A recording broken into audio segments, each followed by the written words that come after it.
नमस्कार. माझी योजना चॅनलमध्ये मी रुचिता आपले स्वागत करते. राज्यातील ग्रामीण भागातील प्रधानमंत्री आवास योजना लाभार्थ्यांसाठी एक अत्यंत महत्त्वाची आणि दिलासादायक बातमी आहे. ज्या अतिरिक्त 50,000 रुपयांच्या अनुदानाची सर्वजण आतुरतेने वाट पाहत होते, त्या अनुदानाबाबत मोठी अपडेट मिळाली आहे. ग्रामविकास विभागाने या निधी वितरणासाठी आवश्यक असलेली प्रशासकीय प्रक्रिया पूर्ण केली असून लवकरच लाभार्थ्यांना याचा लाभ मिळणार आहे. महाराष्ट्र शासनाने 4 एप्रिल 2025 रोजी काढलेल्या शासन निर्णयानुसार केंद्र सरकारच्या मदतीव्यतिरिक्त राज्य सरकार स्वतःच्या हिश्श्यातून लाभार्थ्यांना 50,000 रुपये अतिरिक्त देणार असल्याचे जाहीर केले होते. कोणताही शासकीय निधी वितरित करण्यासाठी लागणारे लेखाशीर्ष मंजूर नव्हते. आनंदाची बाब म्हणजे 10 नोव्हेंबर 2025 रोजी ग्रामविकास विभागाने 3 वेगवेगळे GR काढून तिन्ही प्रवर्गातील लाभार्थ्यांसाठी स्वतंत्र लेखाशीर्ष उघडण्यास मंजुरी दिली आहे. यामुळे पैसे खात्यात जमा करण्याचा कायदेशीर मार्ग मोकळा झाला आहे. हे अतिरिक्त 50,000 रुपये लाभार्थ्यांना एकाच वेळी मिळणार नसून त्याची विभागणी 2 मुख्य विभागांमध्ये करण्यात आली आहे.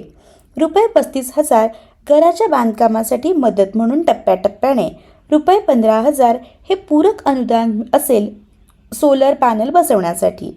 उर्वरित 15,000 रुपयांचे अनुदान मिळण्यासाठी शासनाने एक विशेष आणि भविष्याच्या दृष्टीने महत्त्वाचा नियम लावला आहे. लाभार्थ्याला आपल्या नवीन घराच्या छतावर प्रधानमंत्री सूर्यघर मोफत वीज योजना किंवा स्मार्ट योजनेअंतर्गत सोलार पॅनल बसवणे अनिवार्य असणार आहे. यामुळे लाभार्थ्याला हक्काचे घर तर मिळेलच, पण त्याचबरोबर कायमस्वरूपी मोफत वीज देखील उपलब्ध होईल. ग्रामीण भाग ऊर्जेच्या दृष्टीने सक्षम करण्यासाठी सरकारने हे मोठे पाऊल उचलले आहे.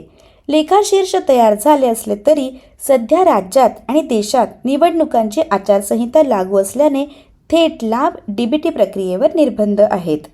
साधारणपणे फेब्रुवारी 2026 अखेरपर्यंत निवडणूक प्रक्रिया चालेल.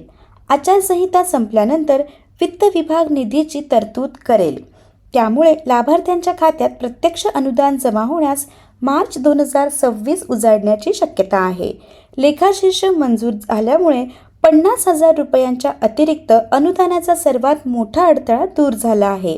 आता केवळ आचारसंहिता संपण्याची वाट पाहावी लागणार आहे. जे लाभार्थी या योजनेसाठी पात्र आहेत त्यांनी सोलार पॅनल बसवण्याच्या दृष्टीने आत्तापासूनच तयारी करणे फायदेशीर ठरेल. मी रुचिता या महत्त्वपूर्ण माहितीसह इथेच थांबते. माझी योजना चॅनलला सबस्क्राईब करायला विसरू नका. धन्यवाद.